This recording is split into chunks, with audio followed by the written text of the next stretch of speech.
पुलाव भूत पुलाव।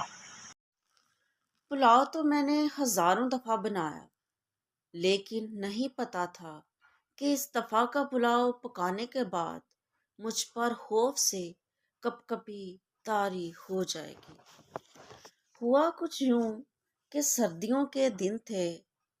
चुन्नू मियाँ छुट्टियों के पूरे 15 दिन हाला बेगम के यहाँ गुजार कर आए, तो बस पूछिए मत उनकी क्या हालत थी। हर बात में हाला बेगम के गांव का जिक्र ले आया करते थे। अजी जनाब, आपने देखा ही क्या है, गांव में तो हमने वो देखा जो आप उम्र पर कभी देख न सकेंगे। हर बात के जवाब में उनका बस यही कहना था। कसम अल्लाह की, सुनने वालों की तबीयत बहुत बेजार हो गई थी उनकी शेखी की आदत से, मगर हम भी किसी से कम न थे। उनकी हर बात को इस मज़े से काट देते कि बस वो बेचारे मुंह देखते ही रह जाते। हम दिल ही दिल में खूब हंसते कि देखो कैसा इन्हें उल्लू बनाया। मगर एक दिन बड़ी मुसीबत हो गई। चुन्नू बाई गांव में खाए हुए खानों के जिक्र खैर पर तुल गए। तरह तरह के खानों का नाम लिए जा रहे थे और हम बड़ी बेचारगी के साथ उन्हें देखे जा रहे थे।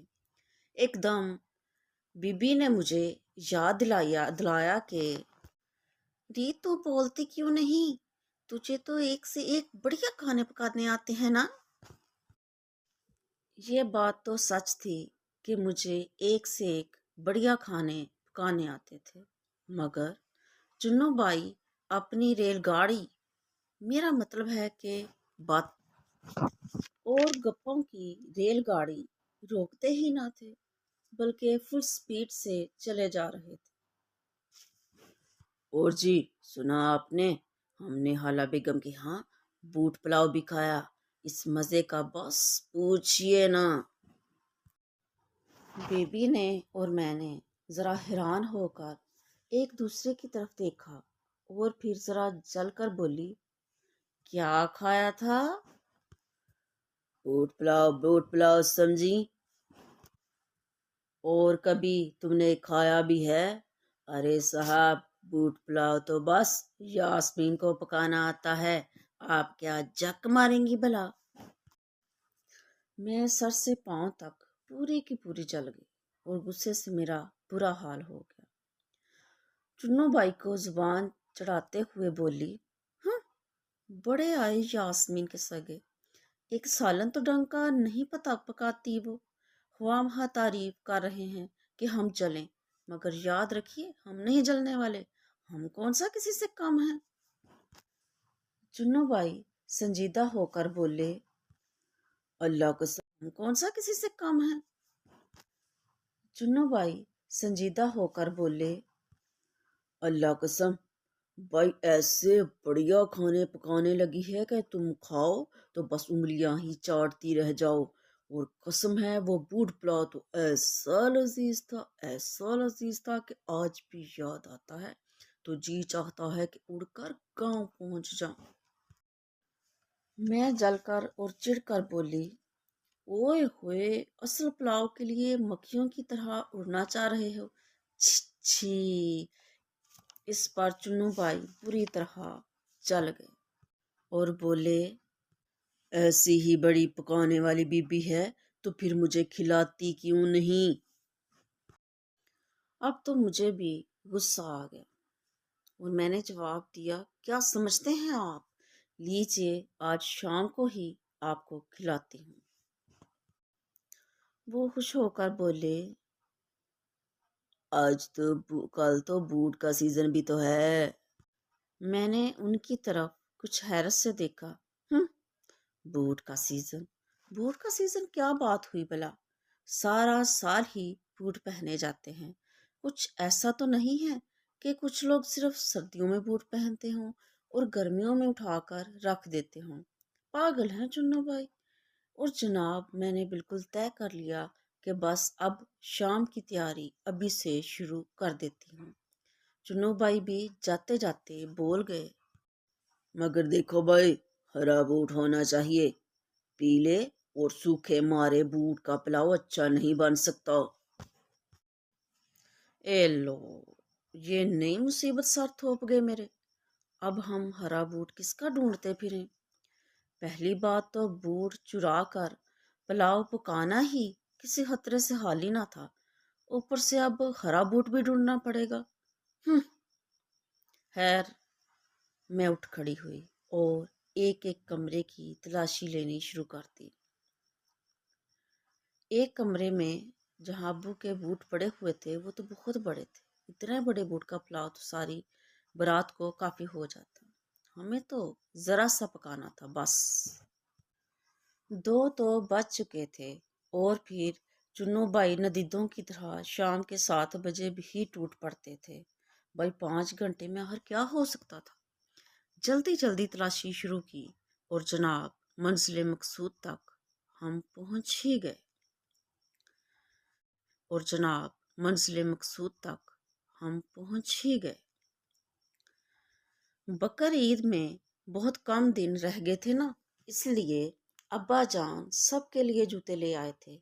बबलू के कमरे में एक खूबसूरत सा हरा बूट रखा हुआ था, नरम नरम और बहुत ही अच्छा। यकीनन ही उसका पुलाव बेहद लजीज बनेगा। और जनाब हम सब कुछ तय करके वो बूट अपने कमरे में उठा लाए। पहले तो इतना प्यारा बूट काटते हुए बहुत दिल दुखा, मगर फिर सवाल यास्मीन का था, वरना चुन्नू भाई तो साफ कह देते, पकाना ही नहीं आता होगा। ये सब बहाने हैं कि बूट काटने को जी ना चाहा। लीजिए बिस्मिल्लाह कहकर काट ही दिया। भाई साहब के शेविंग बॉक्स से तेजदार रेजर तो पहले ही ले लिया। जल्दी जल्दी दोनों बूट के टुकड़े टुकड़े कर डाले। नसीबन बुआ को आते ही मिर्च मसाला तैयार रखने को कह दिया। वो कब का सारा सामान रख कर अपने घर जा चुकी थी। बावर्ची खाने में मुकम्मल खामोशी थी और सिर्फ मेरा ही राज था। मैं, बीबी अफरोज, शन्नो सबके सब बावर्ची खाने में पहुंच गए। थोड़ी ही देर में वहां बहुत रौनक नजर आने लगी और सादिया चावल धोने लगी। शन्नो घी तेल मसाले ला लाकर मुझे देने लगी और जनाब पुलाव बड़े जोरों शोर से पकने लगा। ईमान की बात तो ये है कि घर पर भी और स्कूल में भी कई दफ़ा हमने पकवान पकाए थे, मगर जहाँ तक बूट के पुलाव का पकाने की बात है वो हम पहली दफ़ा ही पका रहे थे। इसलिए हम पर ज़रा घबराहट तारी हो रही थी। और ऊपर से सितम ये कि अभी अभी नामुराद चुन्नू भाई कह गए थे कि चूंकि बूट पुलाव बार बार नहीं पकता और खाने लायक चीज़ भी है, इसलिए उन्होंने अपने 2-4 दोस्तों को भी बुला लिया। हे मर गए। मैं तो अपना जिगर थाम के चिल्लाई और फिर हुआ क्या पूछती हुई सारी मेरी तरफ दौड़ती चली आई।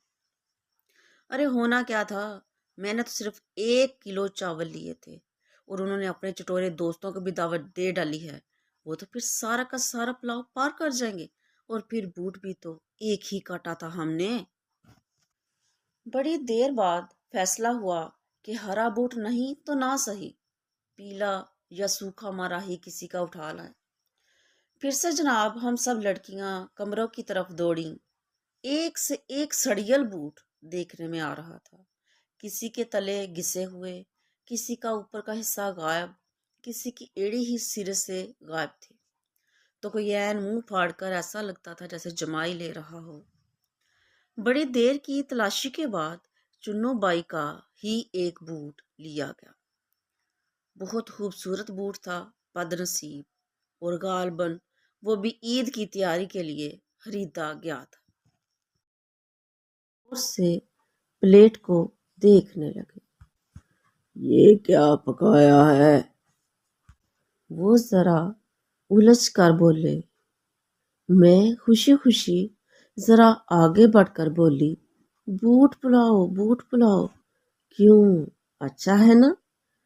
وہ ذرا شرمندگی سے اپنے دوستوں کو دیکھتے ہوئے بولے، تو ایسا لگ رہا ہے مجھے مرا ہوا چوہا کھا رہا ہوں۔ مجھے بہت غصہ آ گیا۔ کتنی بار آپ نے مرے ہوئے چوہے کھائے ہیں جو ان کا مزہ بھی آپ کو معلوم ہے؟